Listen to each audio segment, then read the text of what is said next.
Hey guys, it's Carol and Timmy. How you doing? I am doing good. My daughter just called me and told me about her friend got a job. And I tell you what, if I had a car where I knew I could get there, I would be applying for a job like this so fast. I live 4 miles from the closest bus stop, so I can't walk 4 miles. And no telling what time I'd have to get to a bus stop to get around our town to get over to the hospital district. But anyway, this friend of hers just got a job as, I don't know what the job title is, but it's being a pretend patient for there's a medical school here. And what her job will be is to memorize a script of symptoms, and then the interns that are here, what she will do is be the patient and give the interns all these specific symptoms, and they have to diagnose her. Wouldn't that be fun? I would love to do that. I would love to do that. Heavenly Father, send me a car. I just think that would be the funnest thing. It's not a full-time job, and it's not even a part-time job. It's just a sometimes job, you know. But I think that would just be a lot of fun to go in, tell them all these symptoms I've got for some disease, you know. I think that'd be cool. And that makes me think about this time I applied for a job.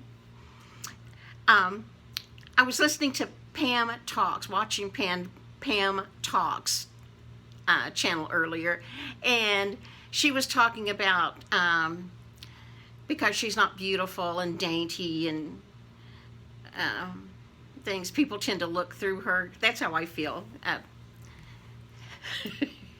Either they don't see you or they do. I'll tell you about that. This is what I put on her in her comments. Back in the mid-'80s, I would have been in my early 30s,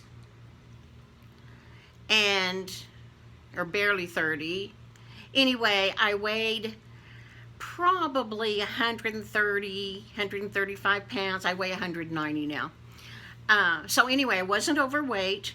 My hair looked pretty much like it does now, but and I didn't wear makeup because it's not against my religion or anything. I just never have had money for makeup, truly, and I didn't have anybody to show me how to do it. You know, way before internet. I guess you had to have friends show you, or a mother or something, and I did not have that. Anyway, didn't wear makeup. My hair was like it is now.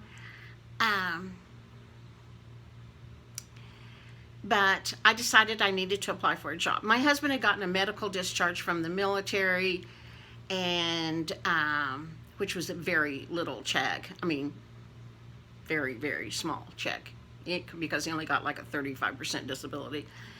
And anyway, we were a family of 6 and needed money.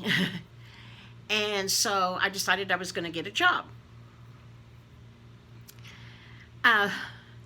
So back then, in case you're a young person, before the internet, what you did is if you read the Help Wanted column in the newspaper or saw a Help Wanted sign out in front of a business, you had to actually go there, walk in, and ask for an application to fill out, and you filled it out with a pen. That's how we did it in the old days.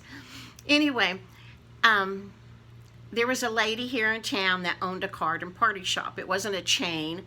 It was a privately owned little card shop, but she had an ad under Help Wanted for somebody to work in the card store. And I thought, oh, I would love that. That'd be fun.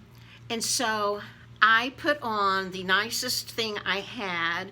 It wasn't a dress, but it was a very nice top and matching pants. It wasn't like jeans at all. It was like a nicer, back then we had pantsuits. It was sort of like that. And put that on, and went to apply for the job.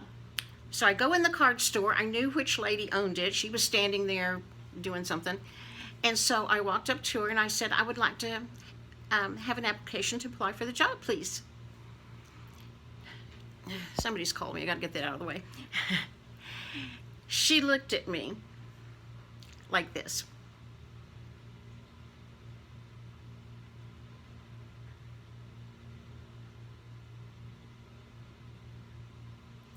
And she said, you don't need to apply.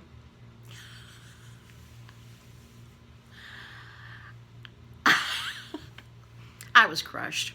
Back then, I had no self-esteem, no self-confidence. I had been beaten down, cut down too many times. I had no self-worth. And then for this strange woman to look at me like that and say that, I was just crushed. I hadn't worked anywhere for about 12 years because I'd been raising my kids. And that's what she said to me. That's why I like Ellen DeGeneres so much. I can't pick up ABC channel here with my antenna, so I can't watch her every day, but I watch YouTubes of her every now and then. And she always says, be kind, be kind, be kind, be kind. That's why I like her so much. Her platform, her message is, please be kind. I didn't think that was a very kind thing to say.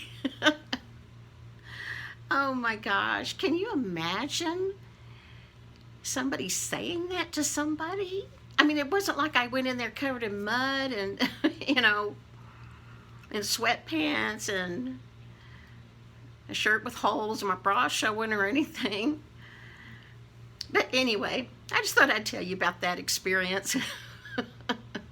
That's been, it was the mid-'80s, so 40 years ago, and I still remember the sting. Oh my gosh. I'm gonna go and I will talk to you tomorrow. Leave me a comment, please. I got another wonderful email today. People, I love getting your emails. I really do. It's just wonderful. All right, I've got to go shampoo carpets and get some stuff cleaned up around here, and I will talk to you tomorrow. Bye.